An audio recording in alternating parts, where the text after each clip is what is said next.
So the water was coming through every nook and cranny you could find. It was blowing the doors open in the back. Desiree Barone has been the manager at Ruvo Restaurant East in Port Jefferson for 10 years.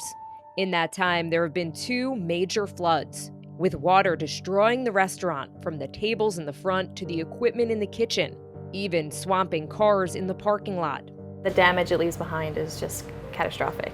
New flood maps from New York State, based on predictions from NOAA, show in just 10 years the floodplain in Port Jefferson, like most areas along the coast, will creep farther inland.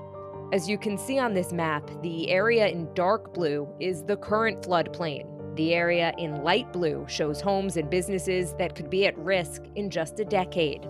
These are businesses, they're restaurants. Kevin Reed is a professor of atmospheric science at Stony Brook University.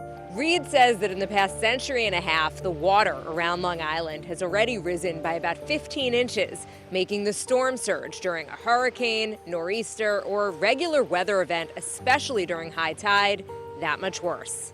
Places that didn't typically flood might have, these flooding events occurring once every few years, once every 10 years. Fast forward to 2050 and 2100. The floodplain keeps expanding from the western parts of Nassau all the way to Montauk and Orient Point.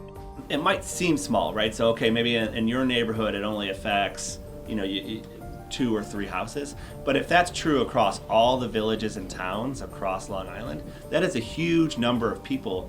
And Reed says the South Shore will be impacted more than the North because of its lower elevation.